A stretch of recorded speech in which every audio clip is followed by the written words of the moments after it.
అవినీతి జరిగి ఉండకపోతే నిజంగా విచారణ చేసిన తర్వాత ఇప్పుడు ఒకటి సార్, అక్కడ అవినీతి జరగదు. సరే కరెక్టే, ఇక్కడ ఓకే రమేష్ గారు, సరే పీపీపీ విధానంలో ఏంటి, పీపీపీ విధానంలో ప్రజలకు జరుగుతున్నటువంటి నష్టాలు ఏంటి అనేది పక్కన పెట్టేస్తే, ఇలా బెదిరించడం అనేది ఎంతవరకు కరెక్ట్ అంటారు? రాష్ట్రానికి సంబంధించినటువంటి అభివృద్ధి విషయంలో మీకు ఫైట్ చేయాలనుకుంటే ప్రభుత్వం మీద ఫైట్ చేయండి.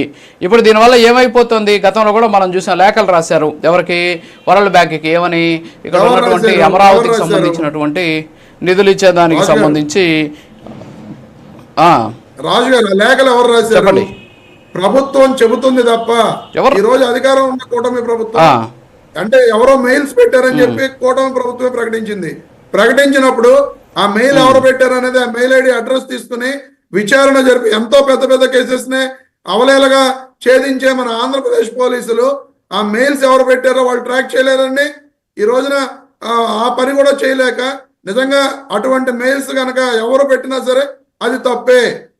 అటువంటి మెయిల్స్ పెట్టిన వాళ్ళ మీద ఈ ప్రభుత్వం కేసులు కట్టి ఎందుకు విచారణ చేయడం లేదు అంటే అక్కడ ఎవరు మెయిల్స్ పెట్టలేదు, కేవలం వాళ్ళు దుష్ప్రచారం తప్ప. ఒక్క నిమిషం రమేష్ గారు ఒక్క నిమిషం. పీసీఆర్ ఒకసారి డాక్యుమెంట్ ప్లే చేయండి. ఆ డాక్యుమెంట్ ఒకసారి ప్లే చేయండి ప్లీజ్. ఒకసారి ఆ డాక్యుమెంట్ చూడండి. ఇది వచ్చేసి వరల్డ్ బ్యాంక్కి సంబంధించినటువంటి ఇచ్చినటువంటి ఒక డాక్యుమెంట్. ఇది వరల్డ్ బ్యాంక్కి సంబంధించినటువంటి దానికి సంబంధించి కొంతమంది లేఖలు రాశారు. ఏంటి ఆ లేఖలు అంటే, అమరావతి ప్రాజెక్టు మీద తనిఖీ చేయాలని కోరుతూ 4 వ్యక్తులు, రైతులు కాదు వాళ్ళు, రైతులు కానటువంటి రైతులు. సో వాళ్ళు పీసీఆర్ ఒకసారి వరల్డ్ బ్యాంక్కి సంబంధించినటువంటి డాక్యుమెంట్ ప్లే చేయండి ప్లీజ్. వరల్డ్ బ్యాంక్కి సంబంధించినటువంటి డాక్యుమెంట్.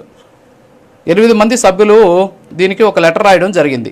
ఏంటి ఆ లెటర్ అంటే, అమరావతి రాజధానికి సంబంధించినటువంటి అంశం ఏదైతే ఉందో, ల్యాండ్ పూలింగ్కి సంబంధించినటువంటి అంశం ఏదైతే ఉందో, దీంట్లో రైతులకు ఇస్తామన్నటువంటి ప్లాట్లు ఇప్పటి వరకు కూడా ఇవ్వలేదని చెప్పేసి దొంగ వాగ్దానాలు చేశారు. దీని మీద మీరు వెంటనే చర్యలు తీసుకోండి అని చెప్పేసి ఒక లెటర్ రాసినటువంటి పరిస్థితి.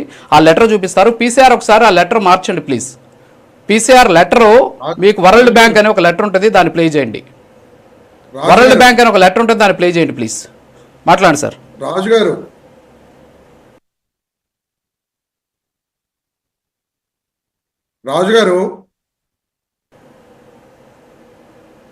చెప్పండి సార్, చెప్పండి. ఇప్పుడు రైతులు లెటర్ రాశారని మీరే చెప్తున్నారు. వరల్డ్ బ్యాంక్ లెటర్ కొని గవర్నమెంట్కి ఇచ్చిందని మనం అనుకుందాం. కొంతమంది రైతులు అని చెప్తున్నారు, మీరు ఎవరి పేర్లు కూడా మెన్షన్ చేయట్లా. ఇప్పుడు నిజంగా ఆ రైతులు ఆ లెటర్ రాశారా లేదా అనేది ఆ రైతులను అడిగితే చెప్తారు. ఆ రైతులు లెటర్ రాయినప్పుడు ఎవరు రాశారు అనేది కూటమి ప్రభుత్వం ఎంక్వైరీ చేసే పరిస్థితిలో లేదా? విచారణ చేసి లెటర్ రాసిన దొంగలు ఎవరనేది పట్టుకునే పరిస్థితిలో కూటమి ప్రభుత్వం లేదా? కూటమి ప్రభుత్వం ఎందుకు ఈ విధంగా చేతగాని ప్రభుత్వంగా తయారైపోయింది? పోలీసులు చంద్రబాబు నాయుడు గారి మాట, పవన్ కళ్యాణ్ గారి మాట వినకుండా కేవలం నారా లోకేష్ గారి మాట వింటూ రెడ్ బుక్ రాజ్యాంగం మాత్రమే ఈ రాష్ట్రంలో అమలు చేస్తూ ఇటువంటి లెటర్లు రాసిన వ్యక్తుల మీద చర్యలు తీసుకోలేని అచేతన పరిస్థితిలో ఉందా? ఇవి నేను అడుగుతున్న ప్రశ్నలు. వీటన్నిటికీ మీరు ఎక్కడ సమాధానాలు చెప్పట్లా. ఎందుకంటే మీరు దానికి కూడా ఆన్సర్ చెప్తాను సార్. ఒకటి సార్, అక్కడ వాళ్ళు క్లియర్గా లెటర్ రాసిన వాళ్ళు ఏం చేశారంటే, మామూలుగా ఇన్ జనరల్గా రైతులు రాస్తే ఏమవుతుందంటే, అయ్యా మేము అమరావతికి సంబంధించినటువంటి రైతులం అయ్యా, సో మాకు ఇక్కడ అన్యాయం జరిగిపోతుంది అయ్యా, ఇదిగోండి మా సంతకాలతో కూడినటువంటి లేఖ ఇదయ్యా, దయచేసి దీని మీద మీరు విచారణ చేయండి అయ్యా అని చెప్పేసి జనరల్గా లెటర్లు రాస్తారనమాట. కానీ ఇక్కడ వాళ్ళు ఒక క్లాజ్ పెట్టడం జరిగింది.